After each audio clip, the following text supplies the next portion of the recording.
I know you've got an ear out for the start of the podcast, but before we jump into today's episode, I wanted to remind you to keep an eye out for Darryl Lee's limited edition Christmas treats, because they're in stores now. Like the iconic Christmas nougat pudding, so yummy and a gorgeous little gift. And some delicious Chrissy-themed twists on your favourite treats, like the Darryl Lee Rockley Road with chewy red and green jelly pieces, green and red crunchy milk chocolate balls, my favourites, and green apple and strawberry flavoured licorice. Watch them disappear. Your Christmas treats table will pop with colour and scrumptiousness. Spread some joy, bring the fun, and enjoy the Christmas tradition that is Darryl Lee. Hurry before they sell out. Darryl Lee makes Christmas better. This is The 5 of My Life with me, Nigel Marsh. The series where I talk to notable people about 5 of their defining things. The way it works is my guests always choose a favourite film, book, song, place and possession. They tell me their choices in advance so I can research them, but they don't tell me why they've chosen them. That's the subject of our conversation. The reason I devised this series is I wanted to create a slightly different way to gain an insight into the real lives and thoughts of prominent people.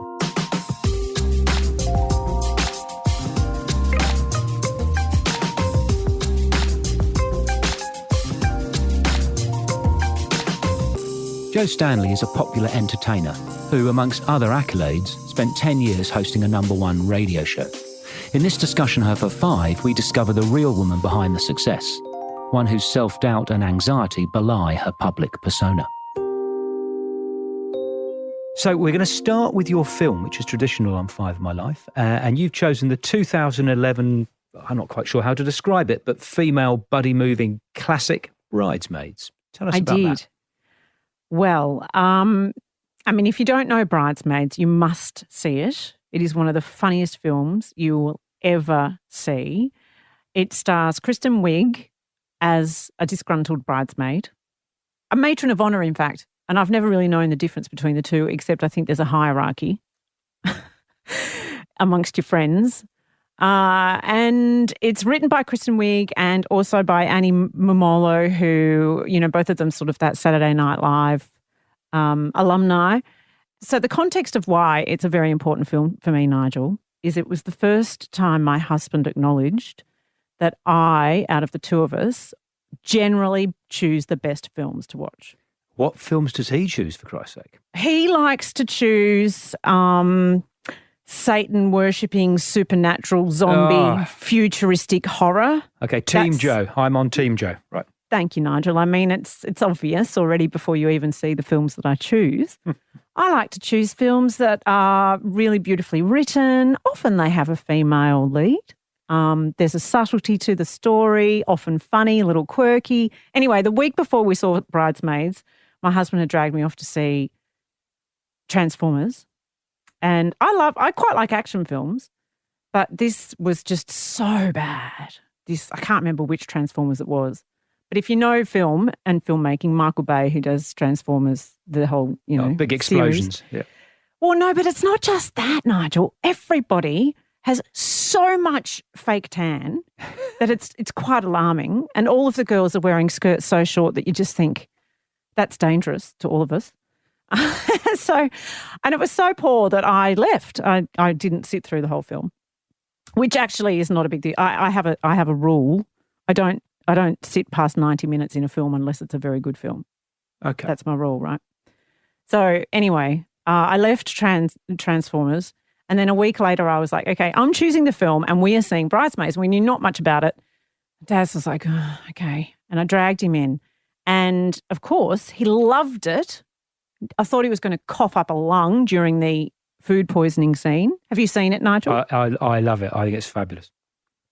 So I won't spoiler alert, but there is a food poisoning scene that I feel was inserted to the film for the males that were dragged along to the film, because it really wins you over as a bloke to a film that, one of the very first films, Nigel, that I think convinced Hollywood that you could have a blockbuster driven by females, writers, performers, and female stories. And I remember watching it going, this is phenomenal. This is a distinctly female experience, which is to be a bridesmaid, and to feel like you are being usurped in your friendship. That's a very female kind of experience. But it's so well written and so funny that you don't have to have experienced that yourself to enjoy it. My husband loved it. And, for years I've been saying the same about like action films. I don't need to have hung off a plane like you do in Die Hard 3 to really enjoy that. But for some reason, female stories have been relegated to only female audiences. But Bridesmaids just blew that apart. And I think quite a significant film. If you think back to Thelma and Louise, that was 20 years prior. And that was, lauded as, oh my goodness, we can have 2 female leads. How amazing is that? And you know the Bechdel test, don't you? Yes. Yeah. So it wonderful to have a film that's all female leads. But, Hollywood, it can't help itself. So they take the wrong lesson. So so they think it was a success because of the gross out gags and all that stuff. It was a success because it was really well written and very funny. But funny. Just because it has some gross out humour in it, they think we've all got to go slapstick. But I think the female people say, female comedians aren't funny. They are my favourite comedians. I mean, whether it's Tina Fey or Catherine Tate or Sally Phillips they're just they're brilliant. Kristen Wiig or whatever else. But I think women get. I mean, banging the same old drum, but women get a raw deal in Hollywood because you think, well, we've got to have Brad Pitt or, George Clooney. Well, and don't get me wrong, I love Brad Pitt and George Nothing Clooney. wrong with those two. And when you mentioned Thelma and Louise, you can't think of it without very young Brad Pitt just being absolutely That was his adorable. finest moment, jumping on a bed. That was fantastic. But you're exactly right. To sort of broaden our understanding of what are firstly female stories, but also to know that you don't have to be a chick to love it. But when you talk about funny women, I was raised by women. My father died when I was very young, when I was 4. So there was my mum, my grandma and my nana, who were very, very influential in my life. And my nana and I used to sit on the couch together every Sunday afternoon and watch I Love Lucy and just scream with laughter at Lucille Ball. And I actually have a tattoo of Lucille Ball because of partly that memory, but because she was hilarious, but exactly like Kristen Wiig and Tina Fey and Catherine Tate and the people that you mentioned, she owned her career. She owned the studio. She was the first female producer to really hold the studio to ransom and say, you're going to pay me what I'm worth. She was incredibly visionary. We wouldn't have Star Trek without Lucille Ball. Did you know that, Nigel? I didn't know. Tell us the story. I didn't know. Well. So obviously this was in the 70s, so she was quite well into her career by then. And she was the head of her studio, and she was at a board meeting where everybody in the board meeting dismissed this new idea of a TV show set in the future, in space, called Star Trek. And she said, oh, no, we're making that. And they were like, no, it'll never work. It'll never work. It'll never work. And she insisted, and hence we have Star Trek. So good on her. Good on her. Yeah. But, the thing about her is that she was so courageous in her performance. She never, same as Kristen Wiig, and I remember at university I started doing comedy reviews, and there was a woman who was 3 years ahead of me in uni, and I would watch her on stage, and she had no shame. Whatever it took to get the laugh, she went there. And Lucille Ball was the same, and Kristen Wiig and those sorts of women, they just know. You can't, it's all courage. And in fact, like Lucille Ball was quoted as saying, and I love this about her, she said, I wasn't funny, the writing was funny, the directors were funny, the situation was funny, what I was brave. Right. And so I really kind of embodied that as I did comedy for many years, live comedy, and I've produced my own work, and I really embodied that and thought, okay, so how can I really call on that on the times when I'm absolutely shitting myself? Where can I go that's really pushing my boundaries and creatively and even just your dignity? I mean, don't even worry about it as long as people are laughing. It's really inspired me. And Bridesmaids is very much a part of that kind of, I suppose, inspiration for me. So it's interesting you talking about courage in comedy. Steve Martin's got a wonderful story about if you are dying on stage as a comedian, you've got to have the innate, humble strength to give off the vibe that it's the audience's fault Isn't that wonderful? You go, you Muppets just aren't getting this comedy. And that not be forced. You know those comedians that apologise, oh, sorry, this isn't very funny. You go, mate, I need to feel I'm in safe hands. So that if the person on stage, even if they're bombing, but they don't look like they care because they're owning it, that's an incredibly appealing thing. You think, maybe it is me. Maybe I'm not getting the jewels that Jo is laying down. And I must say, I never had that. I didn't have that kind of courage as a stand-up comedian, and probably that's why I don't really do it much anymore, because I lacked an innate sense of belief in myself, and I lacked the knowledge that it didn't matter what the audience thought. I am enough. Yep. Whereas you see comics, I would stand backstage in green rooms, and I'd see, admittedly mostly male, I'm going to say, Nigel, comics come backstage repeatedly having died and just thinking they were awesome. That went well. And I'd be like, why haven't I got some of that? What if they got, what magic do they have? And perhaps it was bravado and they didn't really feel that way, because the green room is, there's more performance that goes on in the green room than actually on stage, I think, often. So yeah, that's one of the reasons why I don't think I was made to be a stand-up comic, because I'm better now, but back then, was not able to convince the audience that I was pretty happy with who I was. We're going to move to your book on 5 of My Life, and you've chosen the first book of the wonderfully named Lucy Maud Montgomery, the Canadian author who published this book in 1908. It sold over 51 million copies. It's the children's classic Anne of Green Gables. Yes. Well, I lived for this book as a child. It was everything to me. I didn't realise I was reading my first feminist book, actually, at the time, Nigel, and I've gone on to read many since.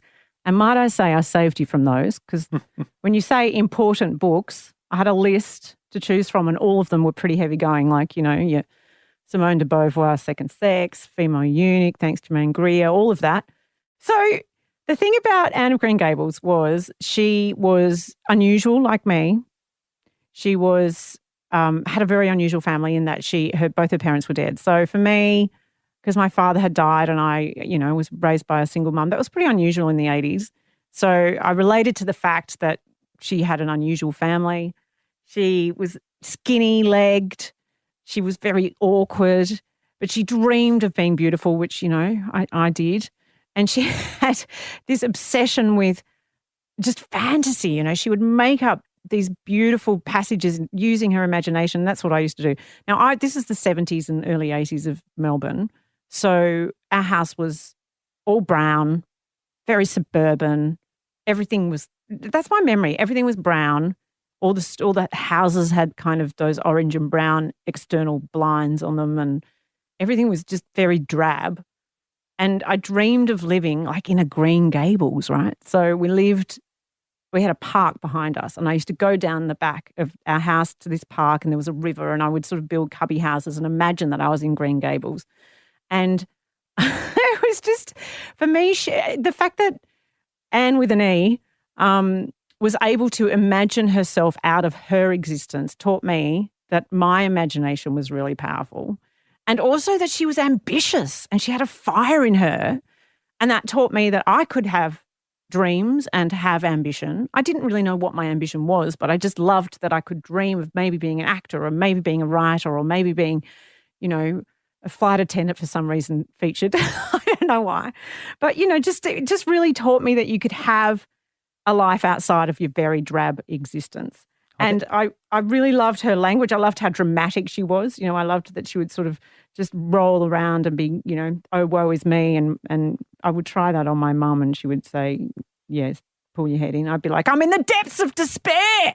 And she'd be like, well, you can't be in the depths of despair because you left your homework at school. Just, make it up. Like, it was just, I don't know. I wanted to live the life of Anne with an E. But isn't it fabulous when great literature, without being pretentious, it makes you feel normal and it inspires you and it lifts your eyes to what you can be. And that book, do you know the story about the author? No. Oh my goodness. I mean, so she had the most brutal, so it's amazing that she wrote that book, because which sort of feminist before the label feminist, but very inspiring and empowering towards women, is she married a Presbyterian minister who basically didn't like women, and in particular didn't like her, and was depressed and would regularly say, I wish you had never been born. I wish our children had never been born. Wouldn't refuse to help in any way as a policy, refused to help anything. She had 3 sons. Her second son was stillborn. No sympathy there. Just get on with it. Do the dishes. Kept her in a house with no toilet or bathroom for the first 11. So this woman is living, and she thought it was her. She had this, it was so sad, this passionate, sexless, brief love affair with a bloke who treasured her, who then died, for influenza or something. And all her life, hankered after Hamilton, was married to this goose and thought it was her Christian duty to look after him. So stayed in a life of utter misery and then died, and he died a year later. I'm so angry at Mr. Montgomery. I'm angry too, but it's not a story I haven't heard before, as in... No, well, yeah, that's why I told it. It's the common... It's so common for women of that era, A, to be oppressed by the church. That's why it was set up, wasn't it? Yeah. and B, to have that loveless marriage where you are effectively a servant. I mean, it just... that angers me enormously, and I feel incredibly sad. But from that oppression, she created, clearly, Anne of Green Gables as a way of living out her dreams.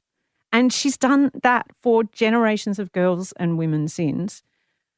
I feel really quite moved by that. Yeah, I know. Well, that. I mean, hey, 5 of my life, that's what we do. But tell me, Jo, if you don't mind, what happened to Dad? I mean, when... Well, my parents were missionaries, talking about Christianity. And so they were missionaries in Papua New Guinea. My dad was a pilot, and he was killed in a plane crash. Oh. So, that's something that is obviously really sad and very tragic. But it had, it's, I guess, that profound impact that it has on your life from that very moment until this moment I'm standing before you. It impacts who you are and your relationships and, your view of the world. And I guess as a child, I was seeking other stories of kids who'd lost their parents because I didn't know anyone in my life in my real world who had experienced that. And people were really weird about it. Like, adults, other friends' parents would be really weird about it and make you feel really awkward. And, so I guess I really sought some understanding of what it's like to have that experience and to know that my feelings and grief were the same as other people's, I guess. And did Mum ever repartner or anything? Or? No. So she's now, that was 44 years ago, and no, she's not repartnered. So it was a pretty really, really hard for her, and not an easy house to live in for her or any of us, really. So again, literature was just an escape for me, and that park and the fantasies that I created and the world that was really limitless. Anything could happen. Yeah. It was just, beautiful to really kind of dive into. Fantastic. We are going to add to the 5 of My Life Spotify playlist one of my favourite songs, Praise You by Fatboy Slim. I sent you the House Martins clip. Did you watch that? You did. I loved it. Oh my gosh, what a different time of music that was. Yeah. Like it was innocent. Oh, yeah, gorgeous. And he's so fresh-faced, wasn't he? Yes. Yeah. But tell us your story about Praise You. Why have you chosen that? Praise You was our bridal waltz, my husband and I, Daz, when we got married in 1999. And it was, I was 27, which frankly, if my daughter comes to me at 27 and says, I want to get married, I'll be like, you're too young. 27 too young? You're I think that's way too young. Well, how old were you when you got married, Nigel? I was 27 actually, yeah. Were you? Yeah. There you go. I don't know. It feels like that was really young to me now, but we were very into raves, and that was as soft as we were willing to go as far as dance music was concerned for our bridal waltz, inverted commas. So, you know, I had my nana up and I had my uncles and aunts and my mum and everybody up dancing to Fatboy Slim, which was super cool. But that song, I mean, it's got what I counted them actually. It's got 28 words in total in the whole song, really, because it's just repeated over and over. But they're the most appropriate words for a lifelong relationship. We've come a long, long way together through the hard times and the good. I have to celebrate you, baby. I have to praise you like I should, which I like that, Nige. I've always liked the word should in there because you've got to remember sometimes to praise someone because at the heart, you might hate them because you do, don't you, in long-term relationships. You have moments where you wake up and you think, if I have to hear his nose whistle one more day, I can't bear it. But then this song, I don't know, we've returned to it many times over the years through the hard times and the good. And it's reminded me repeatedly, I have to praise you like I should. And it's like actually a term that I love, unconditional positive regard, which I learned it in a life coach course that I did. Carl Rogers, 1967, the famous US psychotherapist, coins that. Is it true? Well, Yeah, there you go. absolutely. I'm smarter than I thought. But yeah, unconditional positive regard, which is basically that. I have to praise you like I should. Now, you can't tell that story without expecting me to ask, therefore I'm going to. Tell me about the courtship. Tell me the name of your fella and tell me how you met him and who approached who. His name is Daz. Daz, D-A-Z. Yes. That's got to be a shortening of something.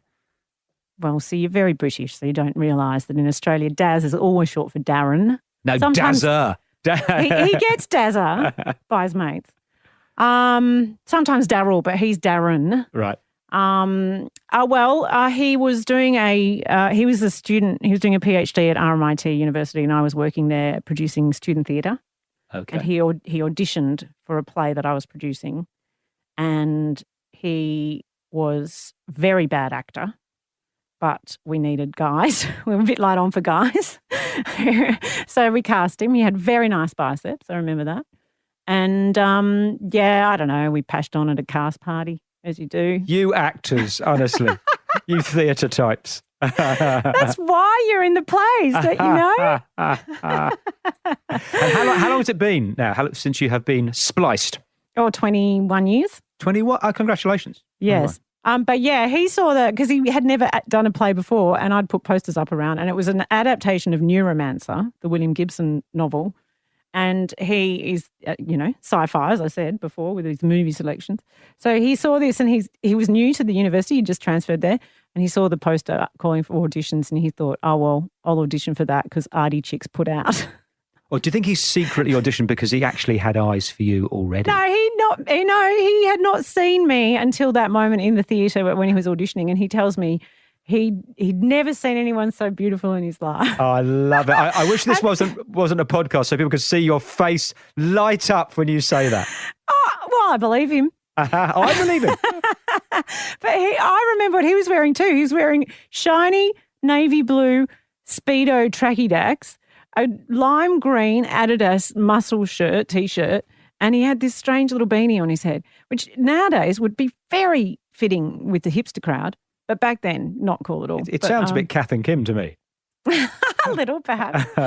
But yeah, there you go. So he thought, I'll do this because Artie Chicks put out, and so it turns out I did, and here we are. I love it. How can you top that?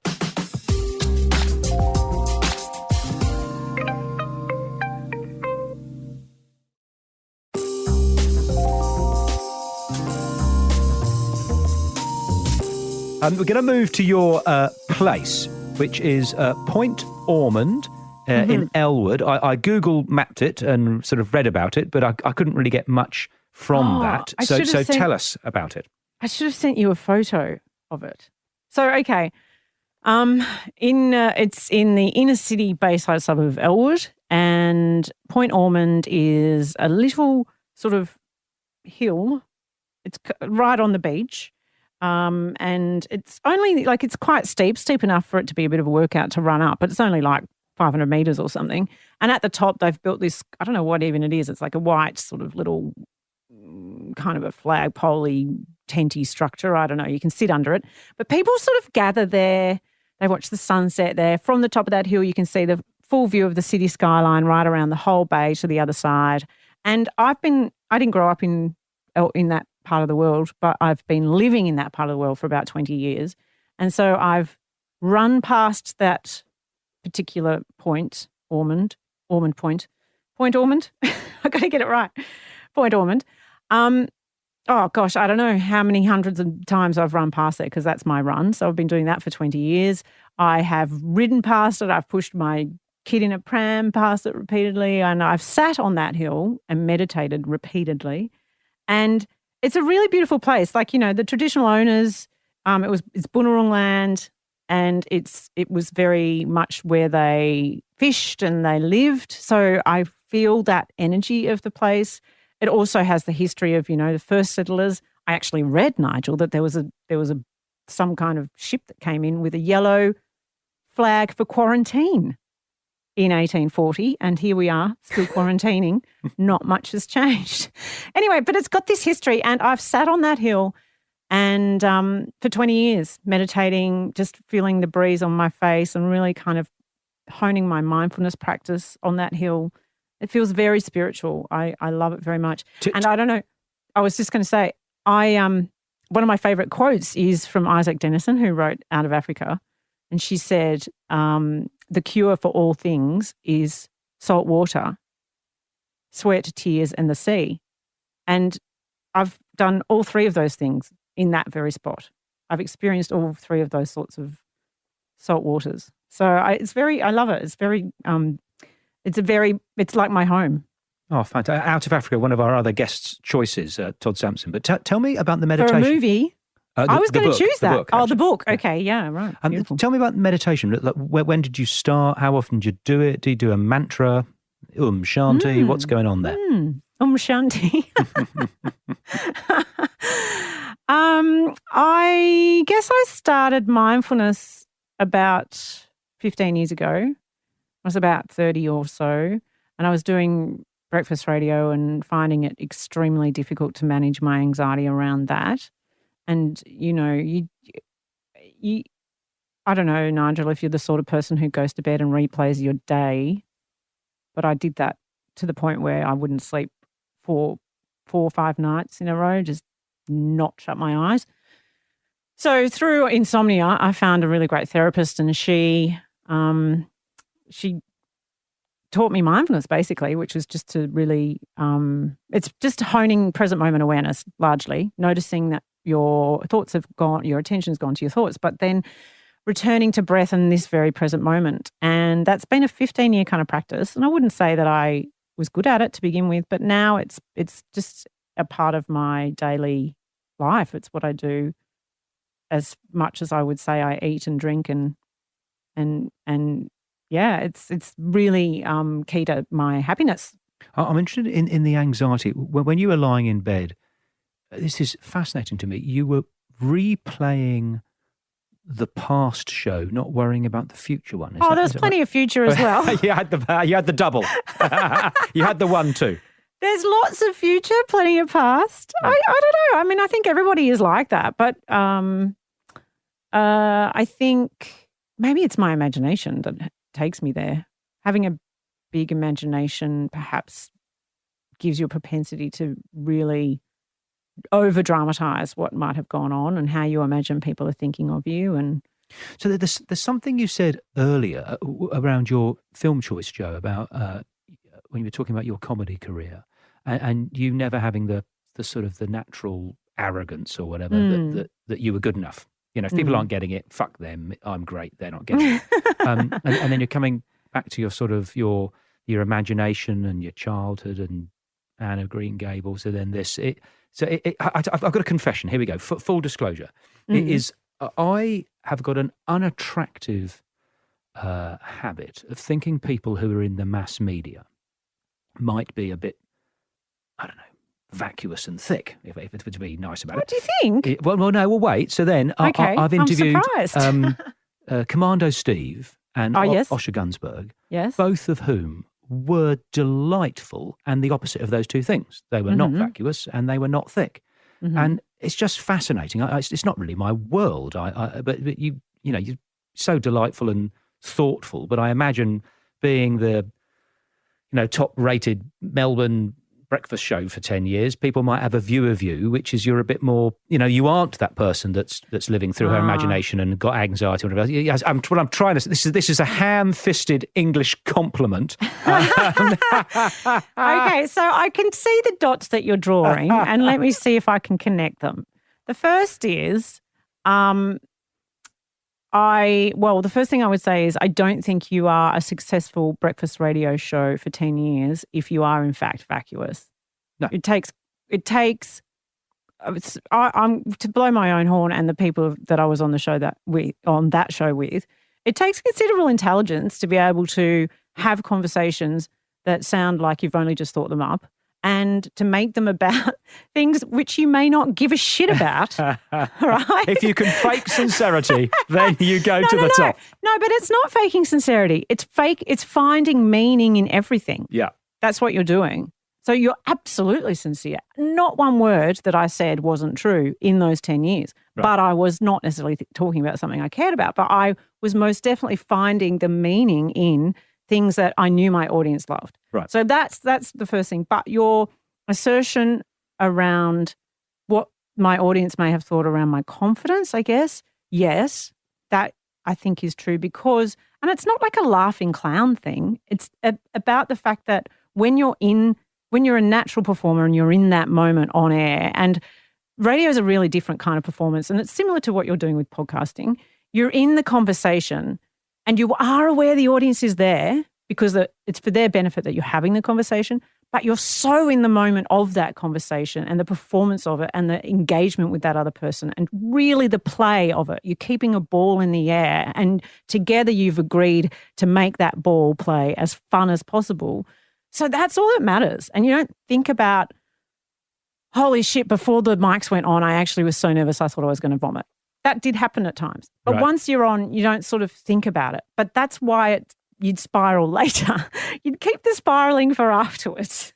But just my own special enjoyment when I couldn't sleep that night. Sorry. So but you are, which I find enormously sort of appealing, because it's how I, in a buttoned up, repressed British way, do it. You're a self-improver. You're a thinker. You're a seeker. Yes. Yeah. Yes.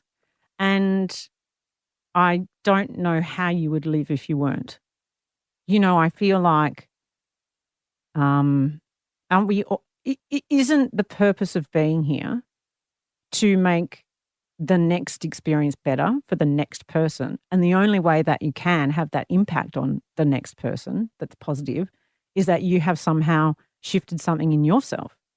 Isn't that why we're here? Well, so here we go. Controversial is I'd like to think so. I'm a theology graduate. I spent 7 years studying theology for what my have sins. I done opening these doors? Yeah, but you'd like to think so. But I feel, and I don't blame people, but many of us, and I include myself in this, sort of sleepwalk through life. I don't think I'm doing it now, but you can spend decades.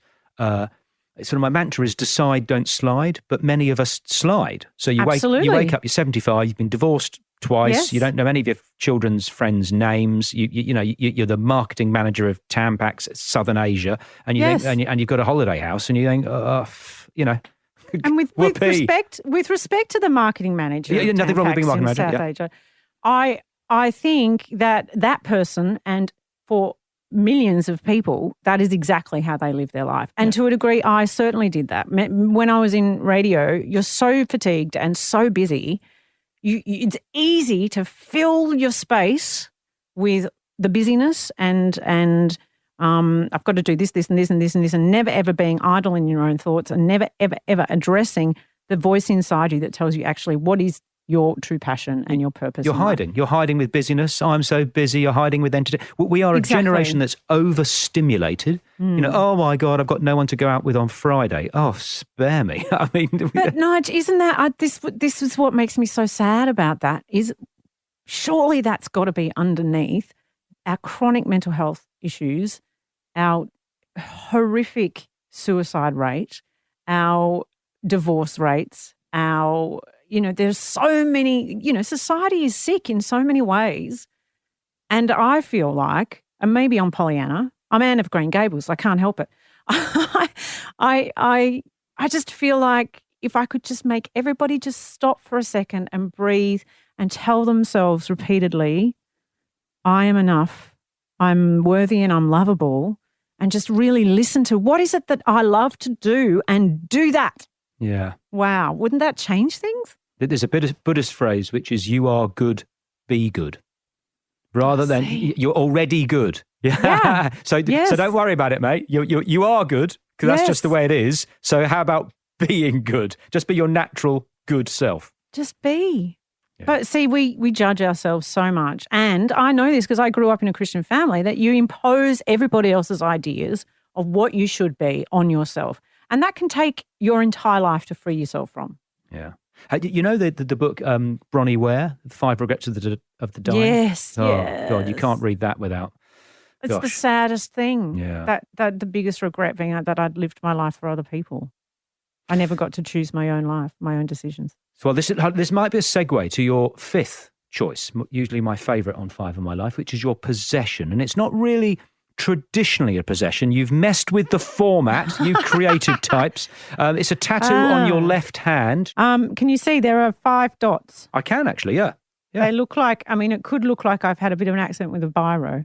That's kind of the size of the dots, although it took the tattoo artist quite some precision to do that. I was impressed in the end with her artistry. So tell us the story.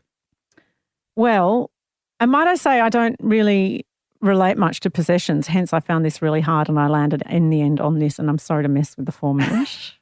But you did get a creative in. And one thing of 12 years on breakfast radio, I learned never follow the rules.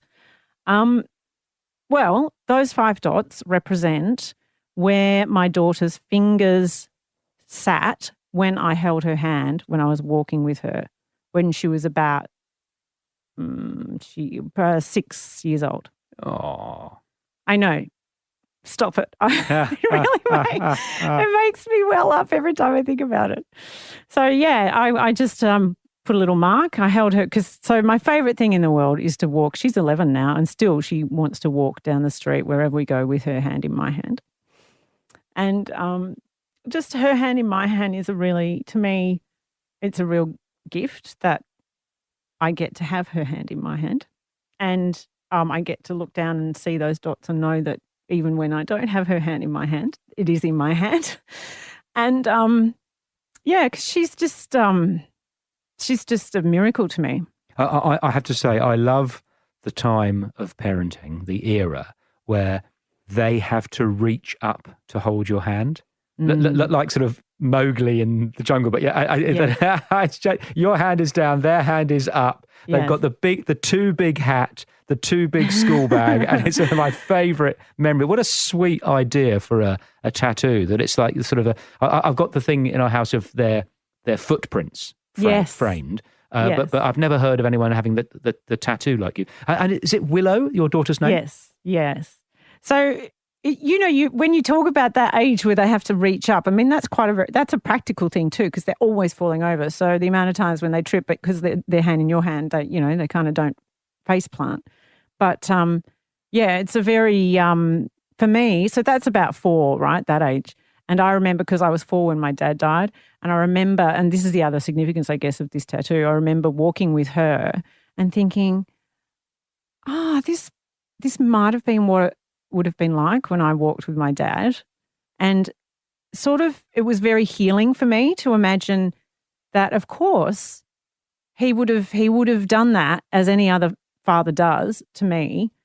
And it felt like, yes, it existed. That relationship existed, even though I have no memory of it. And so, in every year of Willow growing has been quite healing for me, as far as having that loss of someone that you never actually knew. That's such a wonderful 5th choice, and 2 amazing stories. So my, God, call me easily, please, but I think some of my happiest times on this planet have been walking my kids to school. Yes. That's not that I've climbed Everest, but as in, I've done a couple of things that externally got attention. They don't get on the first page of things that are my happiest moments. It's walking my kids to primary school. It's true. And this is where the your hand in my hand actually the tattoo came to mind for me, was that I don't ever want to not have that morning routine of walking to school with her hand in my hand. And we chat away. And now she's 11 and she is entitled to walk on her own, like we're very close to the school. And still we walk together.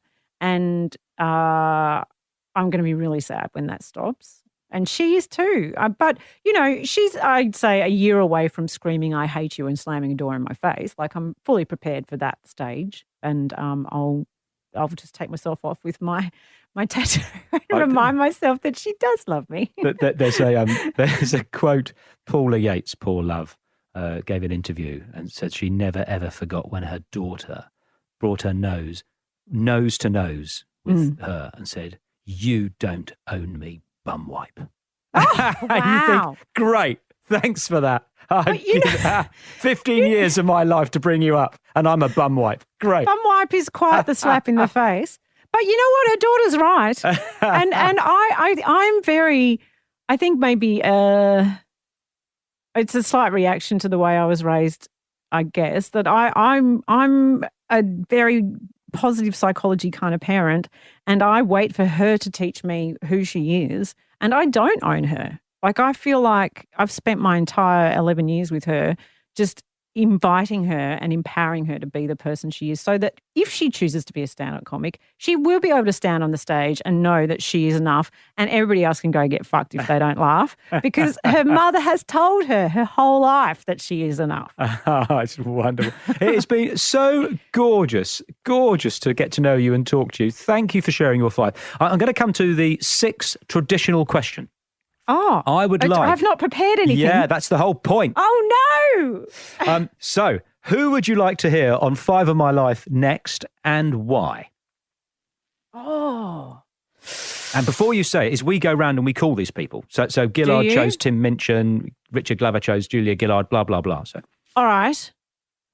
I would love to hear Bruce Pascoe, who wrote Dark Emu. I think... yeah.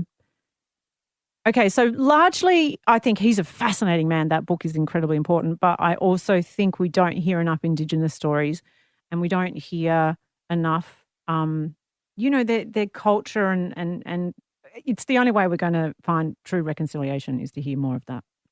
Wonderful. It was a fabulous book, and the point in the book was fabulous as well. I mean, gosh, I felt slightly thick and ashamed that having read it, you go, well, I didn't realise any of those things. So, yeah, I'd love to get him on. Well, I'll tell you, have you ever travelled to Northern Territory and done any of the, Jabiru or Arnhem Land or not yet. I'd love to. No. I'm telling you, it's the most spiritual place you can visit in Australia. I haven't been to Uluru yet, but it's just something that I think should be compulsory to fully understand how incredibly profound our traditional owners' history and what they've given us in this land. I don't think we fully appreciate that. And yeah, so I would love to hear an interview with Bruce Pascoe. Wonderful. There you go. Go and challenge accepted. Right. Jo Stanley, thank you so much for coming on and sharing your 5 choices. It's been an absolute delight. Thank you. I've loved it. The 5 of My Life was presented by me, Nigel Marsh. Producer, Alex Mitchell. Sound production and theme music by Darcy Thompson and Matt Nicholish.